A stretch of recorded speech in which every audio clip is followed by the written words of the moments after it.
Science Cast, uma conversa com ciência. Olá, sejam bem-vindos a mais um episódio do Science Cast, uma conversa com ciência. O meu nome é Vasco Matos Trigo e hoje vou conversar com Patrícia Tiago. Patrícia, obrigado por estar connosco, é doutorada em Biologia na área da Ciência Cidadã.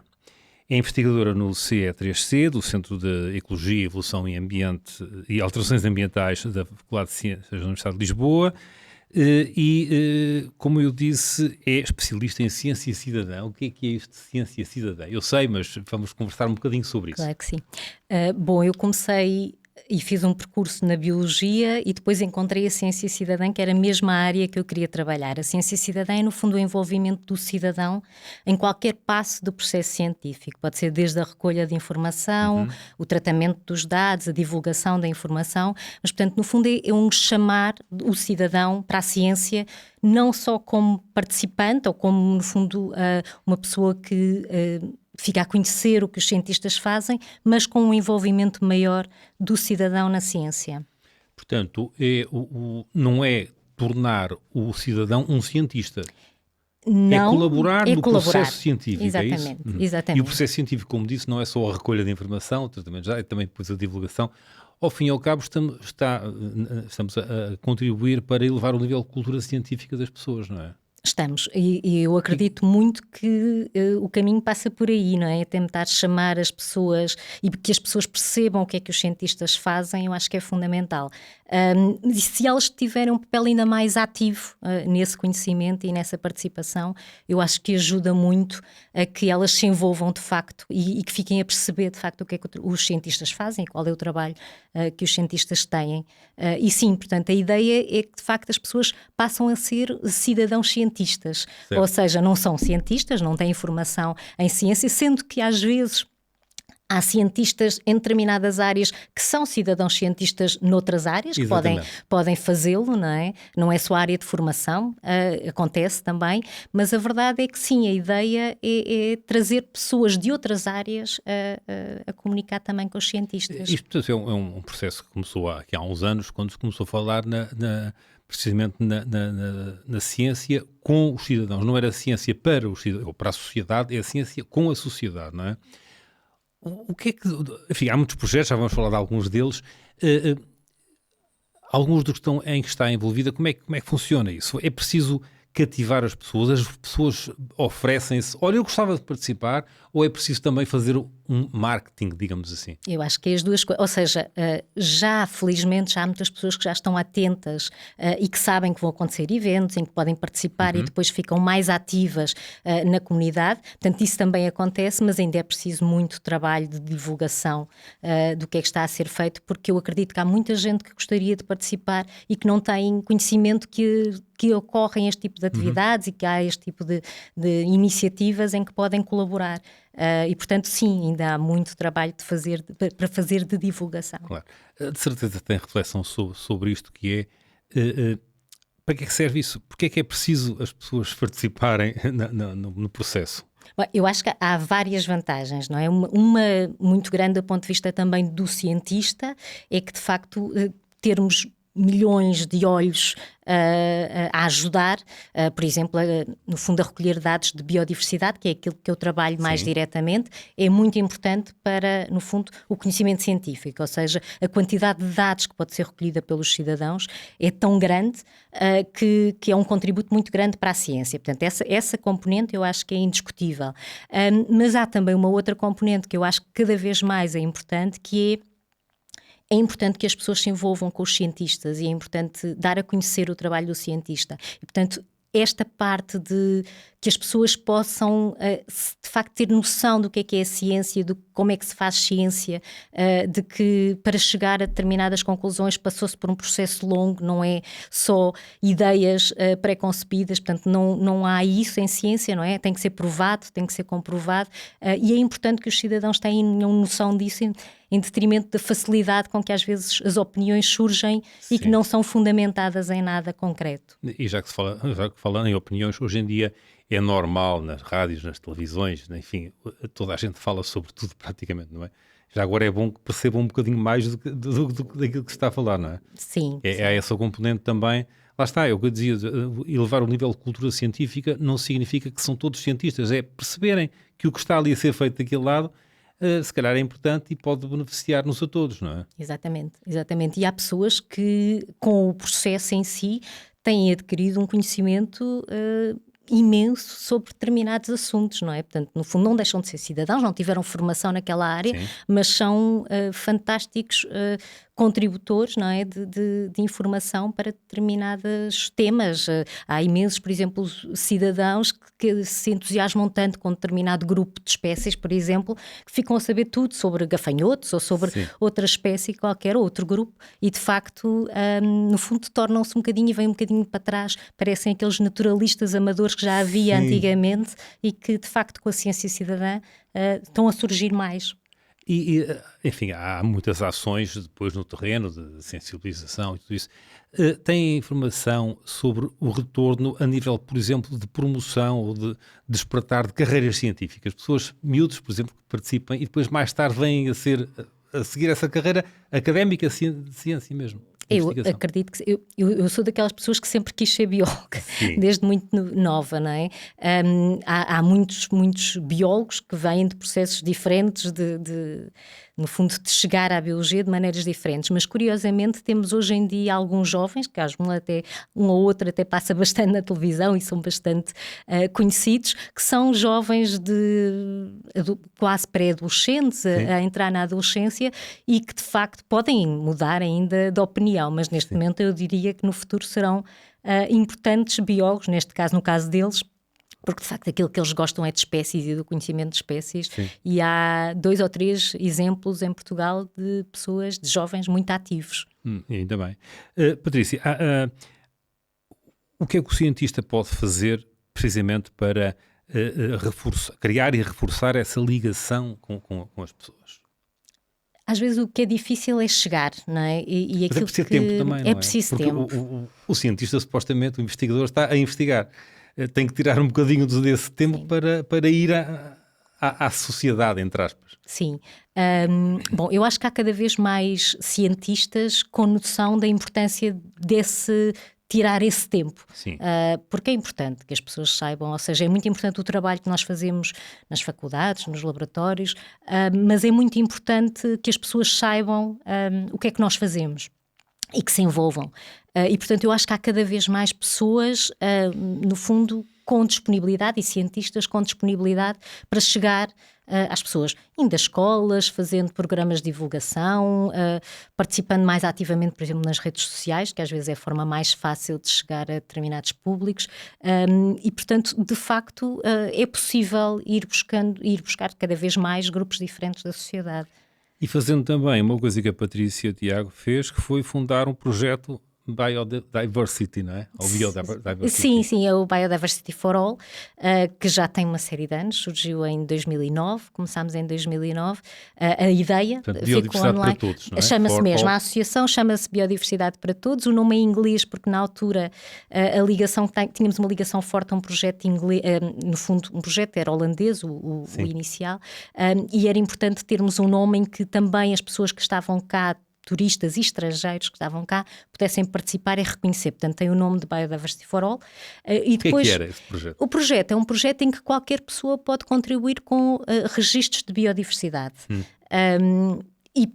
Neste caso, falo para Portugal, com o Biodiversity for All, mas nós neste momento somos um nó português de uma comunidade muito grande que é o iNaturalist, que é uma plataforma americana, surgiu nos Estados Unidos, mas que tem muitos nós locais.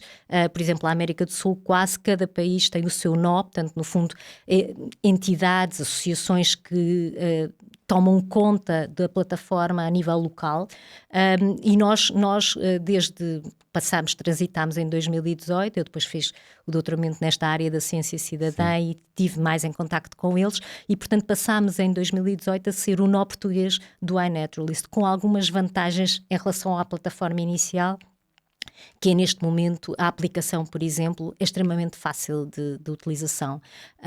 E, portanto, é muito mais fácil irmos buscar. Tivemos dificuldades no início, mas é muito mais fácil agora ir buscar mais participantes das várias faixas etárias. Temos muitos jovens, mas depois também temos pessoas mais velhas, até pessoas reformadas, que depois se entusiasmam, têm um telemóvel, têm um tempo... portanto, é uma plataforma que está disponível para qualquer pessoa. Qualquer pessoa pode Exatamente, é uma colaborar. Aplicação, tem um site e uma Sim. aplicação.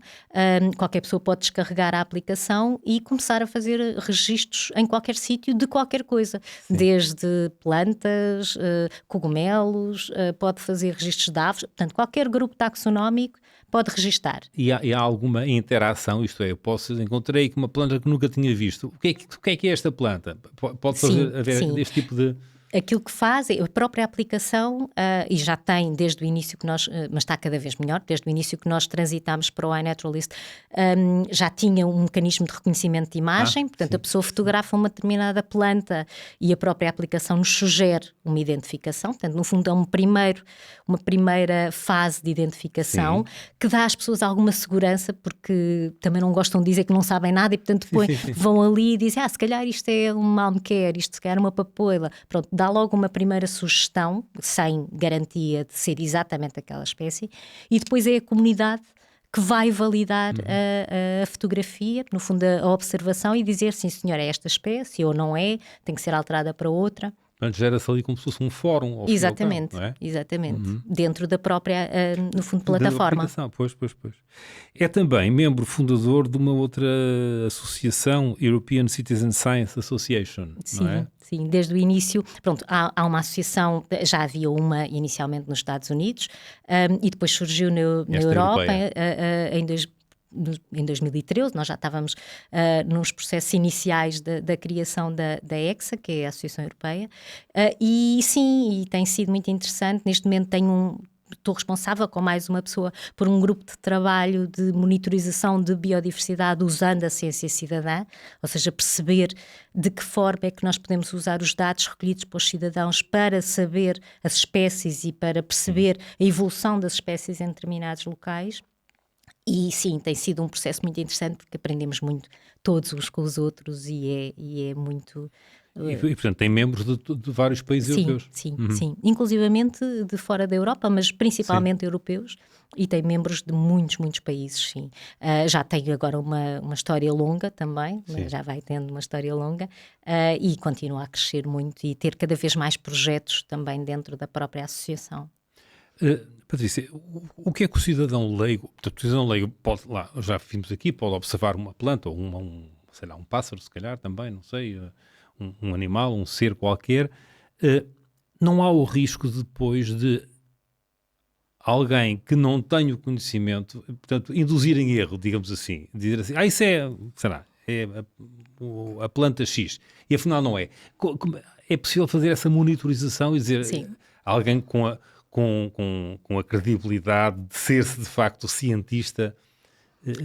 A forma como nós agora fazemos a validação, não é preciso ser cientista para validar observações.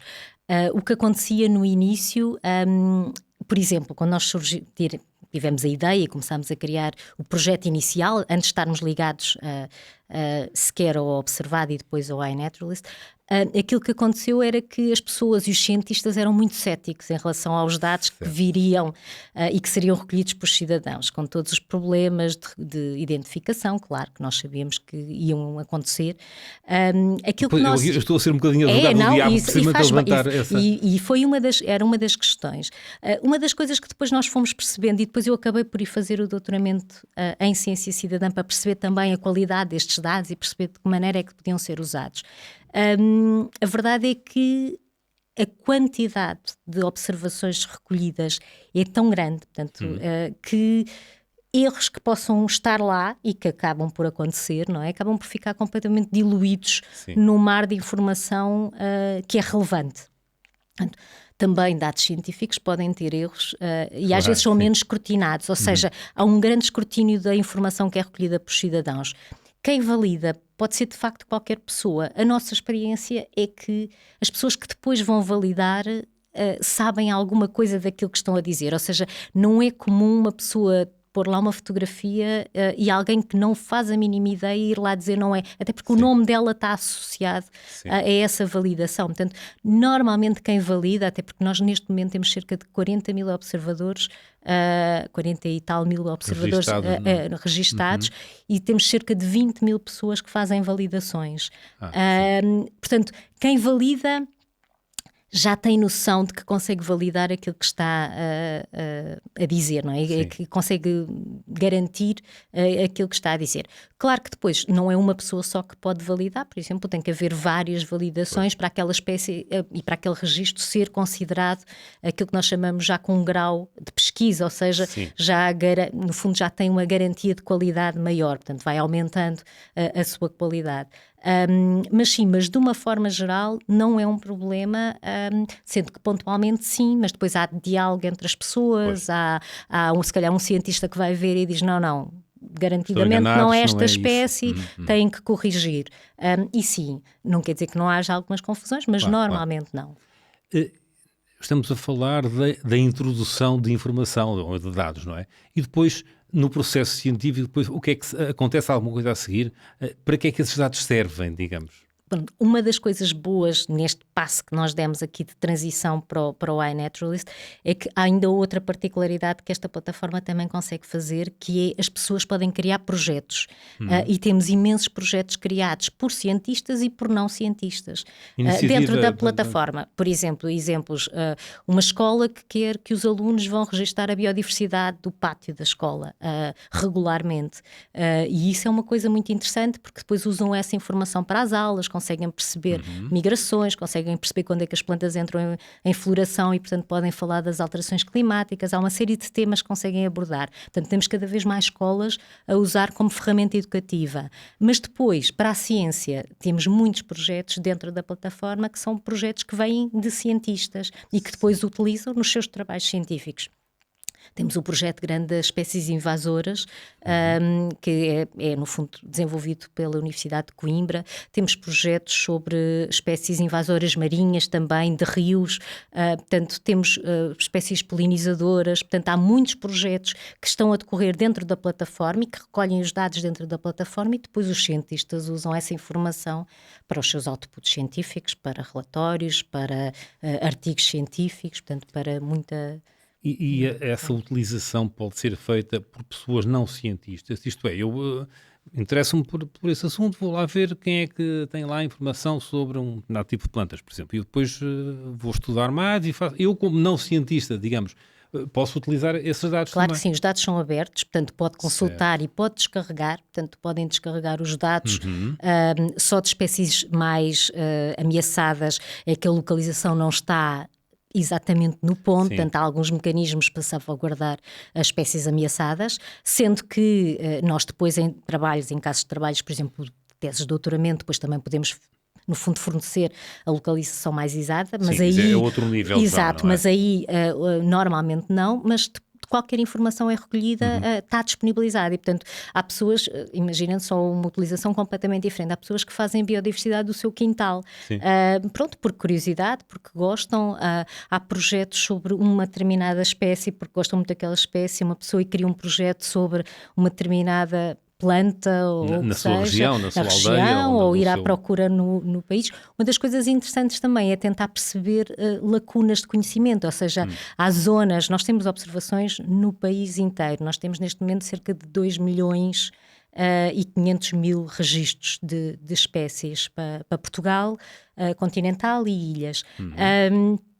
E temos pessoas que, pronto, e quando se vai, no fundo, abrir o mapa, não é? Consegue-se ver que há um ou outro sítio com um bocadinho menos observações, sendo que temos observações no país praticamente todo. Pronto, e é interessante também, e é uma das coisas que eu gostaria também de trabalhar, era estas lacunas, estes sítios mal estudados, ou que se calhar há ali alguém que não se importava de contribuir com a informação para aquele local. Eventualmente perceber porquê, exatamente, não é? sim. Às tantas pode ser uma zona com menos pessoas, com claro. pessoas mais idosas e menos capazes, por exemplo, de interagir com uma app. Claro. Nós sabemos que a literacia digital não é generalizada ainda, não é? Ao fim e ao cabo, uma das... Enfim, toda a sua atividade, Patrícia e Tiago, está ligada também à comunicação de ciência, não é? E nesse percurso de comunicação já esteve no Oceanário de Lisboa, já colaborou com a Bandeira Azul, com a Fundação Carlos Gulbenkian, Sociedade Portuguesa de Botânica, e se calhar outras entidades. O que foi diferente o que fez em cada uma delas? Foi. Apesar de eu sempre quis ser bióloga, portanto fui para a biologia muito por convicção, mas depois na biologia descobri, e no fundo disso e devo ao Oceanário, descobri muito no Oceanário, que eu gostava muito de comunicar ciência e gostava muito de falar sobre, e que no fundo era muito direto, chegava muito rapidamente às pessoas, era muito mais fácil às vezes do que o trabalho de investigação, que é muito moroso. Sim. E eu gostava desse processo de tentar chegar com a mensagem. Exatamente. E portanto no Oceanário foi um trabalho muito científico, ou seja, era divulgação científica, era divulgação de ciência. Na Gulbenkian fiz um trabalho completamente diferente, que era uma ligação de arte e ciência.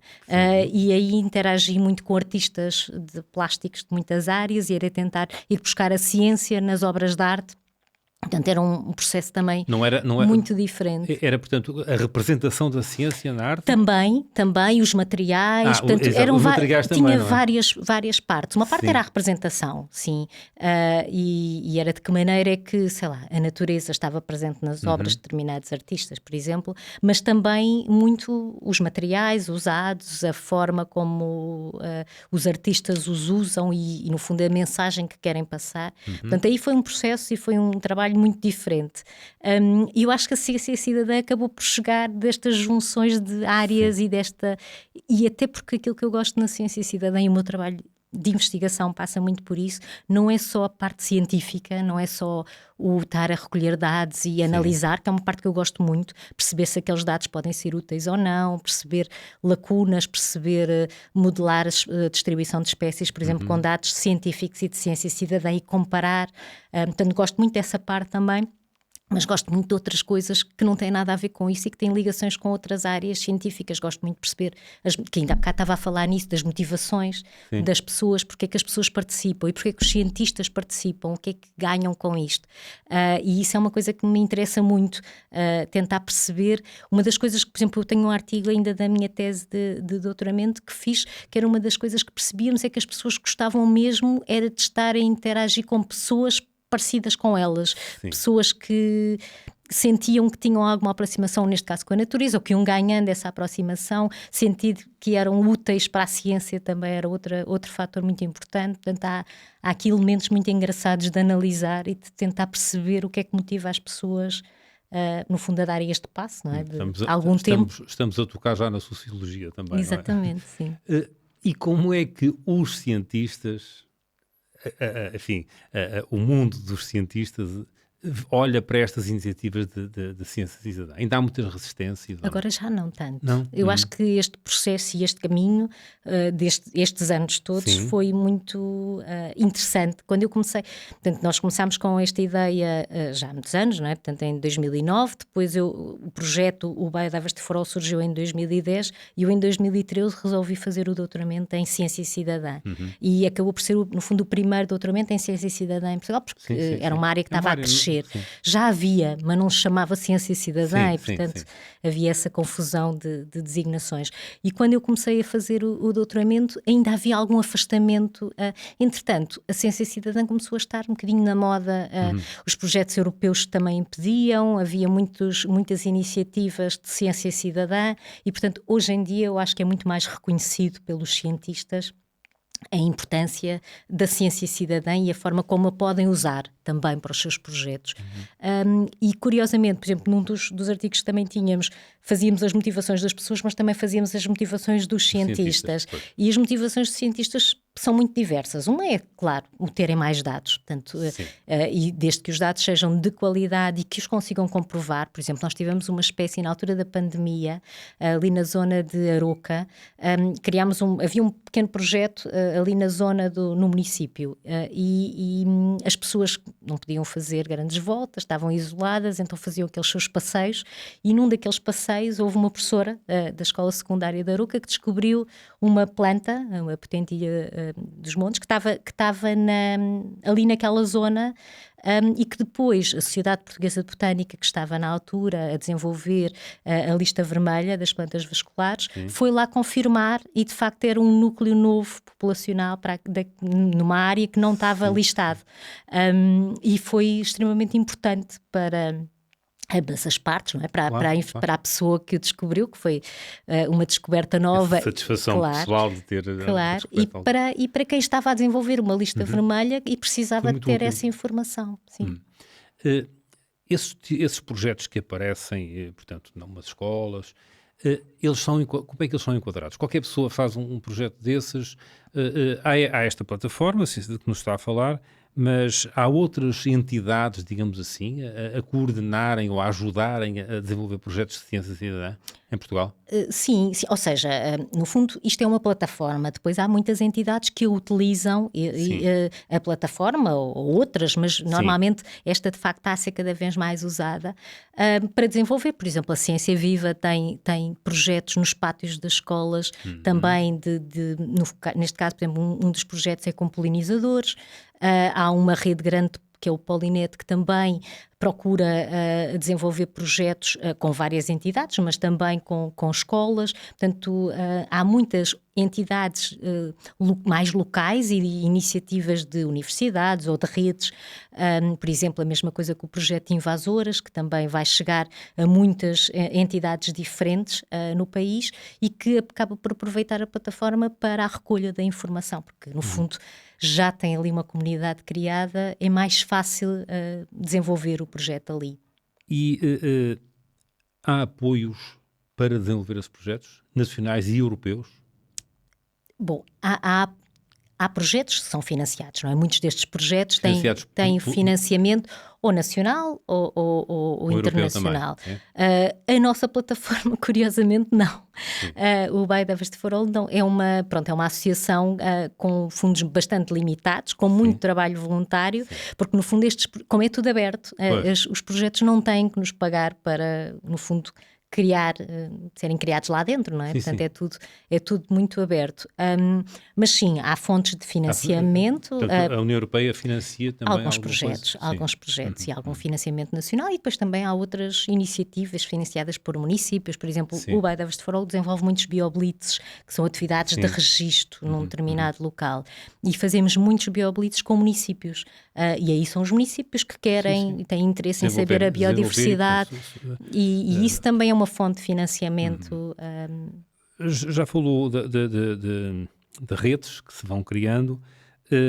Eu queria falar um bocadinho sobre o projeto Change, que é um laboratório associado, não é? Certo. Que tem imensas, enfim, tem várias entidades associadas. O que é que este projeto faz? O Change é, no fundo, portanto, o C3C é um centro de investigação a que eu faço parte, e depois, por cima desse centro de investigação, há um laboratório associado, como há outros no país, e neste caso o Change é um laboratório associado que tem investigador, inclui o C3C, inclui o CENS e inclui o MED. Portanto, são 3 diferentes centros de investigação. E, portanto, no fundo, tem investigadores a trabalhar em áreas muito diferentes e que depois, de facto, a ideia e o objetivo também ainda se está a estudar como é que o processo todo se vai fazer, não é? Mas é que haja maior ligação entre os trabalhos dos vários centros de investigação. E nesse projeto entra alguma componente de ciência cidadã ou não? Há projetos, ou seja, dentro do Change, como do C3C, ou seja, como nos centros individuais, há vários projetos que têm ciência cidadã. E há vários projetos que, se calhar, o foco não é ciência cidadã,